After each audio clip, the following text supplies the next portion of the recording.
Olá, turma, tudo bem? Aqui quem está falando é Marcelo Araújo, da Start Soluções no Agronegócio. Quem acompanha a gente nas redes sociais, a gente fez uma gravação no domingo passado, no dia 2 de abril, falando um pouquinho de um protocolo de ATF que a gente fez numa fazenda de gado de leite. Foram 9 vacas protocoladas. A gente foi um protocolo de 4 manejos, a gente acabou antecipando a prostaglandina porque tinha muita vaca ciclando.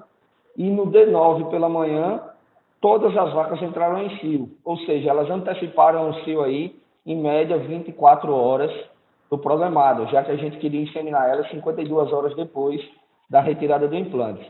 E aí eu prometi para vocês que a gente ia gravar um vídeo aqui com o professor Márcio Segui, lá da Vetmax, uma empresa de consultoria bem conceituada em todo o Brasil, e professor também da PUC, lá no Paraná. E aí, a primeira pergunta que eu faço para o professor Márcio é: professor Márcio, por que essas vacas deram cio antes do programado? Quais são as opções, os motivos que fazem com que essas vacas apresentem cio um pouco antes? Olá a todos, é um prazer estar aí contribuindo de novo nessa parceria da Vetmax com a Start, né? Eu fico sempre bem feliz em poder participar, em poder trocar ideia, porque é assim que a gente acredita que as coisas crescem, né? Então, para mim, é muito contente. Bom, Marcelo, aí nós temos que estabelecer 2 linhas de raciocínios diferentes, certo? Uma linha de raciocínio vai para a linha da progesterona. O que aconteceu? Com a aplicação adiantada da PGF, lisou o corpo lúteo e o implante, por algum motivo, não conseguiu dar essa sustentação. E aí, automaticamente, iniciou-se uma queda de progesterona. Essa queda de progesterona que houve nos animais fez com que desenvolvesse a ideia do folículo. Então, na verdade, nós estamos achando que nós começamos a nossa queda da progesterona no D9, mas, na verdade, ela aconteceu no D8, quando houve a lise pela própria prostaglandina. Então, essa é uma das suspeitas. Aí, 2 causas. O implante poderia não ter o nível de progesterona desejável, certo? O implante poderia ser de mais um ou outro uso, e isso também acabaria comprometendo o serviço, porque essa história do implante de segundo, de terceiro uso é muito relativo, né? Eu não tenho esses implantes iguais. Então, essa é uma suspeita, que é a suspeita que recai no nível de progesterona. A outra suspeita é que nós temos tido um aceleramento aí do tempo de folículo, que essas vacas tivessem um folículo já um pouco mais adiantado, certo? E no receber a dosagem de cipionato, né, elas têm vindo a ovular com um pouco de antecedência. Das duas, eu tendo mais para o problema relacionado à progesterona. Certo, até esclarecendo também essa dúvida para quem estiver assistindo a gente utilizou implantes novos, certo? De 1,2 de progesterona, certo? Então, acredito que para essa linha aí que o senhor está falando, professor Márcio, pode ser que a gente não tenha tendo alguma dúvida em relação a isso. A gente já vem utilizando essa marca há alguns anos nas fazendas que a gente presta assistência e nunca teve nenhum problema quanto a isso. Mas aí já me gera uma outra dúvida.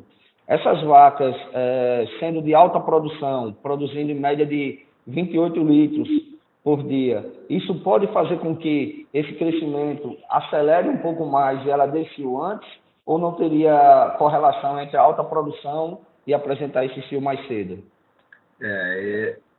Até pode ter alguma coisa nesse sentido, mas não é meu principal foco, entende? Meu principal foco não seria nesse sentido.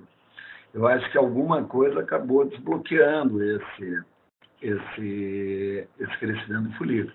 O que pode é que a fisiologia da vaca, né, tenha compreendido na tua aplicação de prostaglandina que uma queda de progesterona, entende? Porque a queda de progesterona estaria muito mais alta do que a manutenção só com a progesterona endógena. Então, pode ser que ali já tenha comprometido fisiologicamente, tenha percebido, e isso tenha feito com que o animal tenha antecipado esse cio. Agora, quanto a ela, pela alta produção, ela ter tido uma aceleração nesse metabolismo folicular, Para mim seria uma novidade, assim, eu não teria isso como primeira prioridade, assim, entende? Teria que ouvir algum outro colega que tivesse alguma linha de raciocínio. Para mim, poderia ter essa linha de raciocínio num atraso de ovulação, mas não adiantando a ovulação. E como acho que todos os colegas veterinários fazem, são poucos aqueles que acompanham todo o processo da IATF, quem ficou responsável por fazer o manejo do D8, de retirada do implante e de aplicação do cipionato de estradiol e do ECG, foi o vaqueiro-chefe lá da fazenda. Uma aplicação a mais do cipionato pode favorecer também uma vaca a manifestar cio, ou isso levaria para outro caminho também? Aí seria 100%, seria um caminho. Aí, porque daí nós saímos do cio fisiológico. Aí, embora ela estivesse manifestando cio, não necessariamente ela está com o folículo pronto, certo? Ela teve um incremento em função da aplicação do estrogênio. Por isso que a observação de cio é algo muito discutível quando a gente pensa em ATF, né? Porque, eu observei cio, é relativo, né? Principalmente na época a gente utilizava o benzoato, que era um pico maior e mais palpável, mas também eu posso ter uma influência aí pelo uso do cipionato. Tanto é que quantas vezes a gente vê no protocolo de ETF, N vacas estão apresentando muco, estão apresentando sinal de cio, e não necessariamente todos ovulam, né? Perfeito. A decisão da nossa equipe, após receber a ligação do vaqueiro lá no D9 pela manhã, se a gente vai lá na fazenda, a gente estava programado de ir no D10 fazer inseminação, nós fomos no D9 à tarde, passamos ultrassom, e a gente traçou uma linha de corte de que vacas que estivessem com folículos acima de 15 milímetros, a gente inseminaria no D9 à tarde. E a gente optou no D10 de manhã passar ultrassom nas que não fossem inseminadas. Essa linha de corte para vaca de leite, ela é interessante, a gente diminui um pouco ela, aumenta um pouco ela. Qual é a experiência do senhor e qual a dica que o senhor pode falar para quem está assistindo a gente? Quais vacas de leite seriam? São vacas holandesas puras? São vacas cruzadas? São vacas girolanda? São vacas girolanda de meio sangue a 3/4. Então a linha de corte E está ótima. uma ou outra puxando um pouco mais. Então a linha de corte está ótima. Se fosse holandesa, até podia pensar em puxar alguma coisinha a mais. Mas para as meias sangue é excelente, com certeza, a linha de corte. Quanto à ideia de fazer a inseminação, está correta, né? Hoje a gente já tem vários trabalhos, teve aquela inseminação em bloco, que foi reportada pelo pessoal de Rondônia, que é uma maneira de você ver, pode ter algumas falhas em função da análise do folículo, que você nunca sabe se o folículo está indo, você não sabe dizer se esse folículo de 15 está indo ou está voltando, então é onde pode dar alguma confusão, né? A maior probabilidade é que esteja indo, mas pode acontecer dele estar voltando, então é onde pode ter algum furo quando a gente pensa nessa inseminação em bloco. Mas acho que foi um bom procedimento, com certeza foi o procedimento mais correto nesse caso. Eu gostaria de saber quantas vacas deram o folículo e quais tamanhos. Quer dizer, essa análise, com certeza, é a análise mais importante para o técnico. Muito mais importante do que a observação do cio. Isso. Quando a gente foi chamado, a gente chegou lá como eu já falei, de D9 à tarde, a gente passou ultrassom em todas. Das 9 que a gente tinha para fazer a inseminação, programada para o D10 à tarde, 4 estavam com folículos acima de 15. E essas a gente fez a inseminação. Das outras 5 que ficaram para o outro dia, tinha uma novilha que estava com folículo de 12. E aí, daqui a pouco eu vou até tirar uma dúvida que o senhor acabou falando aí, da questão do folículo está indo ou está voltando. Dessas outras 5, a gente passou o ultrassom no D10 de manhã e elas cresceram, a média de 1 milímetro a 1,5 milímetros. Até queria saber também se isso seria uma média interessante no intervalo de 12 horas de crescimento folicular.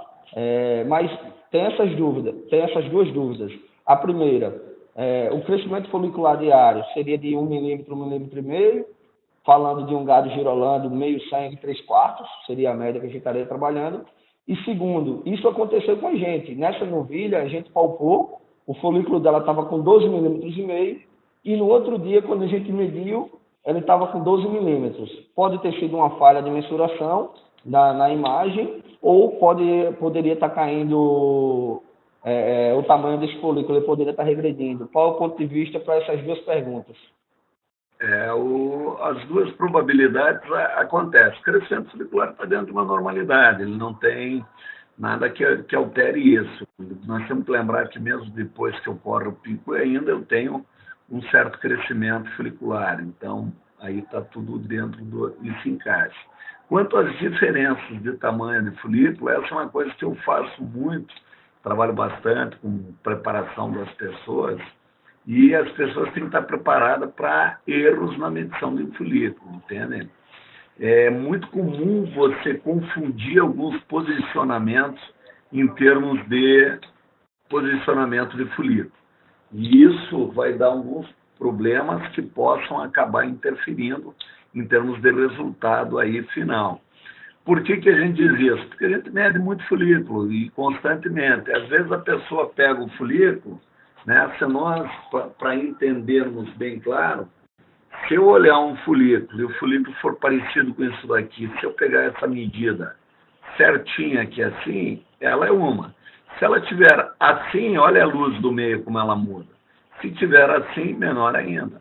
Então, muitas vezes na pressa, na velocidade, ou até por a gente não ter colocado a probe no melhor ângulo, pode dar essa diferença em termos de folículo. Bom, professor Márcio, o senhor já explicou para a gente mais ou menos quais as hipóteses que fizeram com que essas vacas apresentassem o cio antes. Mostrou também que a conduta de segmentar ou de ir lá na fazenda e separar pelo folículo é interessante. Agora, isso é numa fazenda de gado de leite.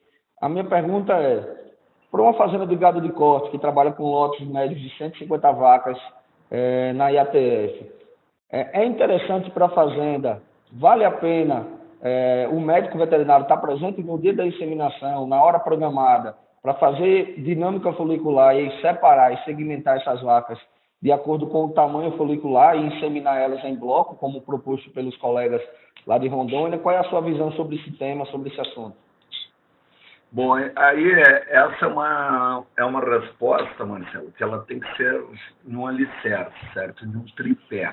Eu vou te responder sobre o prisma de um tripé. Primeiro, né, vale a pena eu acompanhar a dinâmica folicular, ter um veterinário? Sempre. O veterinário, para mim, ele é ponto passivo, né, nesse processo de produção. Quem ainda enxergar o veterinário como um custo e não como investimento, é porque ainda tem uma imagem muito errônea do resultado que um colega pode dar. Agora, o problema é ter um colega treinado e preparado.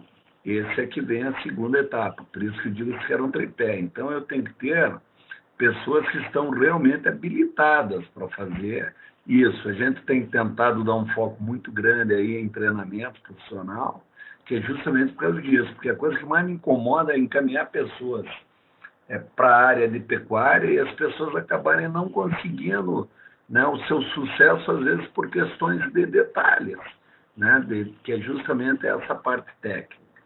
Voltando, a inseminação em bloco, ela tem toda a base dela é uma base consciente, é uma base que ajuda.